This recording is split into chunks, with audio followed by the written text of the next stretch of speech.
I got my first look at Propel e-skates a few months ago at ESK8 CON in Las Vegas, and they were one of the brands that really stood out to me.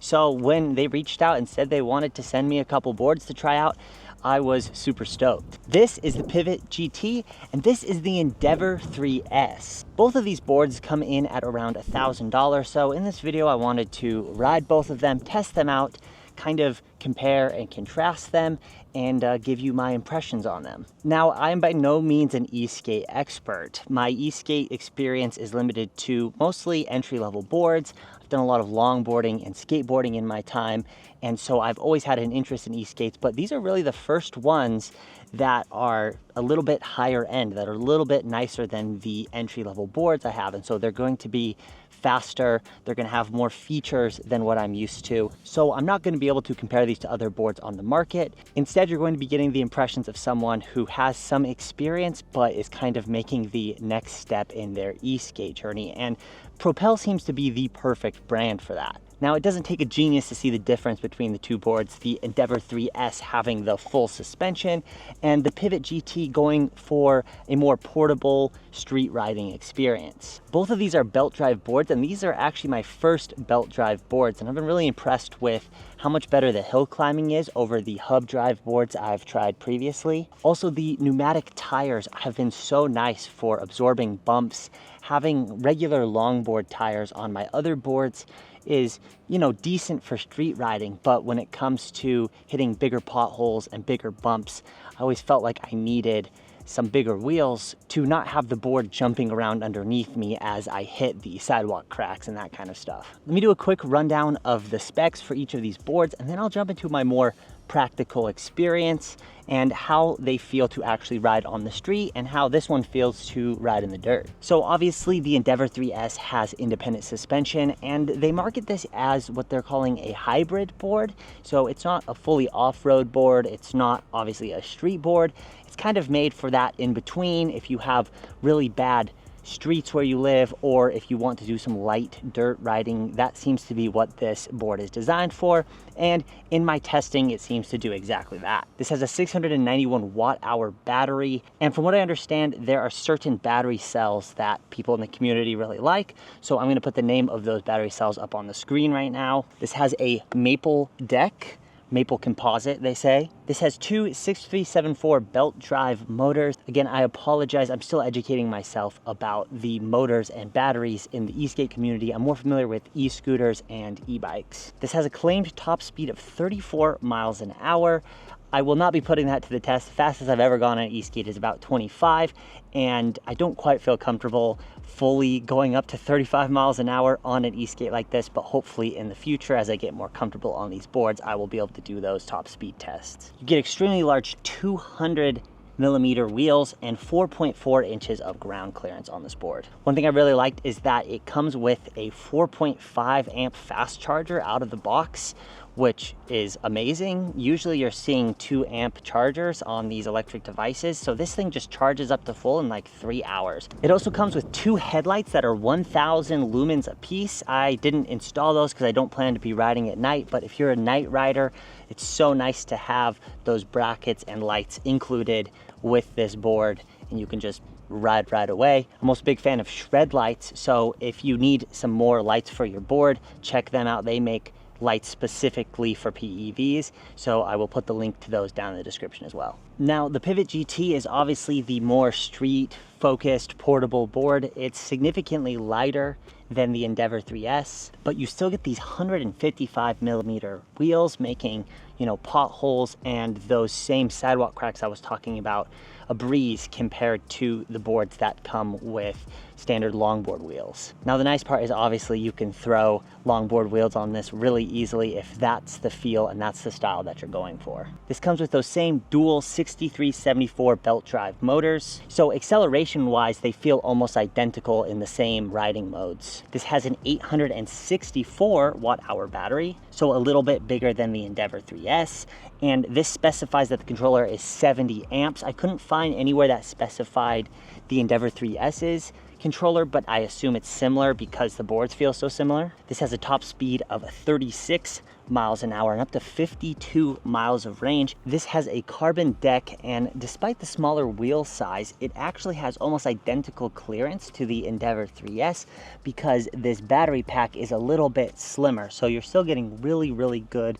ground clearance. You can go off things like curbs really easily with this board. Here's a quick look at the fit and feel of each of these boards. The Endeavor 3S, you can see that suspension. You can see it's got a really good turning radius. The deck has really good width, even with my huge feet. And obviously you're not getting a ton of flex in that board at all, but the suspension makes up for that. The Pivot GT, once again, out of the box, really good turning radius, even up at the speeds I'm riding at. I'm not worried about getting any sort of speed wobble or anything like that, but I still have really good control over the board. This carbon board is obviously very stiff, and obviously you've got the battery pack underneath, so there's not going to be a lot of flex in this board, but the big wheels make up for the lack of flex. Okay, enough yapping. Let's jump on these boards now. We're going to take the Pivot GT for a ride on paved roads, and then we're going to take the Endeavor 3S for some dirt riding. So let's go. All right, we are out on the Pivot GT. And I am just riding in the medium mode. I think this caps the speed around like 20, 22 miles an hour. It has kind of the perfect acceleration profile for, you know, my skill level. It's still quick though. I mean, this board in medium mode is the equivalent of like pro mode on my previous boards, and I didn't even always ride in pro mode. And the thing is I consider myself a pretty proficient like longboarder, right? I did so much longboarding growing up, and this is only $1,000 board, which just in the wider PEV space is really not a lot of money. And this thing is just so powerful for the money.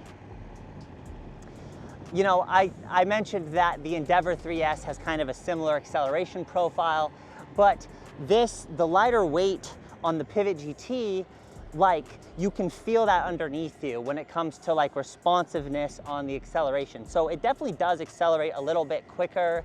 It responds to the controller a lot quicker, and you have a certain like nimbleness to you that the Endeavor 3S just doesn't quite have, you know?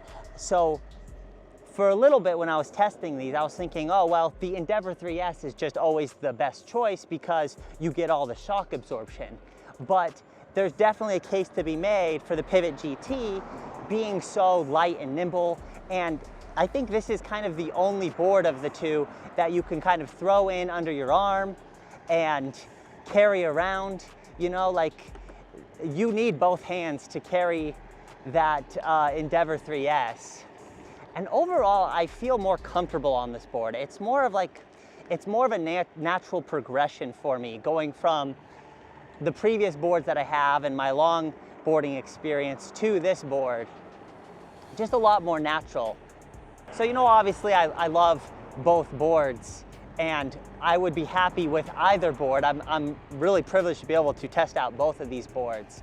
But if you're looking for something to, you know, maybe do a commute with, maybe to take to school, maybe to, you know most of your riding is going to be on relatively smooth streets, then I would say probably go with this one. Probably go with the Pivot GT. However, if you're doing any sort of like light dirt riding, kind of like I'll show you in a second, I would definitely say the Endeavor is the way to go. And it's such a cool looking board. The trucks on this board feel really good. I haven't messed with them at all out of the box. They carve really nicely, but even up at, you know, up close to that 20 mile an hour top speed, like we're going now, I think anything past 20, I might want to tighten the trucks down just a little bit, but out of the box, these feel really good for kind of the speeds I'm looking to go. I'm kind of hovering between that 16 to 18 mile an hour range. That's, you know, plenty fast, plenty fun for me currently. I currently have these wheels fully maxed out at their max PSI, so all the way up at 60 PSI. But I think if you wanted them, you know, you wanted a little bit better shock absorption, you could go with a little bit lower PSI and be totally fine. Okay, let's jump over to the Endeavor 3S.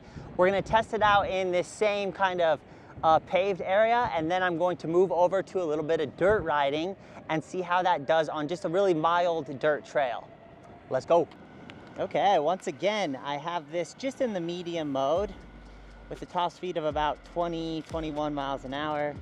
Now, I will say, as similar as the acceleration curve is, it feels like this one is just a little less responsive overall. And I think that's because of the weight.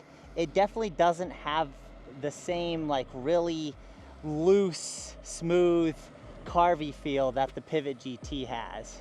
But it's still obviously a ton of fun. I mean, you can't even feel any of these cracks or any of the potholes or bumps.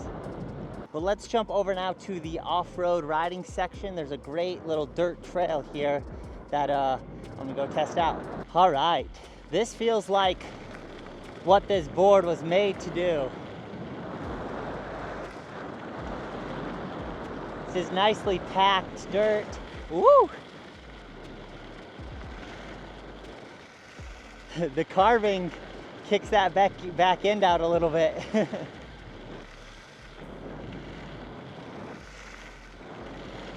Woo! That's definitely sliding around a bit. It doesn't quite have as much grip as I thought it would have. However, if you're not carving too hard, it does totally fine on this stuff.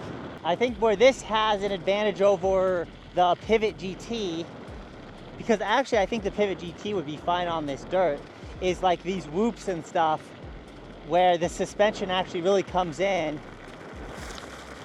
or looser stuff like that. This definitely is a new experience for me, just riding on dirt at all. I don't think I've ever ridden a board on dirt like this. So that also needs to be factored in, just my experience level. But I'd say all things considered, you know, I'm picking it up pretty quickly, and this is a pretty good board to do it on. So let's talk about kind of my thoughts, my general consensus, comparing these two boards. First off, both boards are fantastic, and this Endeavor 3S, the suspension feels amazing. I've never had an independent suspension board like this, and it really is a game changer. However, I think the Pivot GT could do just about everything that this board does, and it does it at a fraction of the weight. It's much easier to lug under one arm. This Endeavor 3S, you have to use both hands. And I think it would be just as capable on these light dirt roads. Now, there might be an in-between here, between just like straight dirt like we have here and kind of the more rocky stuff over here. There might be an in-between. And in those in-between cases, I think that the suspension board is the better board, right? Like, that makes sense. But overall, I think going for a little bit more simplicity, going for kind of that more street, lightweight feel is what I personally prefer. But let me know down in the description which board is more appealing to you. You can check out both of these boards down below at the link in the description. This video is not sponsored in any way, but they did send these boards out for me to use. So if you like them, go check them out, go support them. I think they're doing a great job with their boards, and I'm looking forward to potentially riding more of them. So, see you in the next one.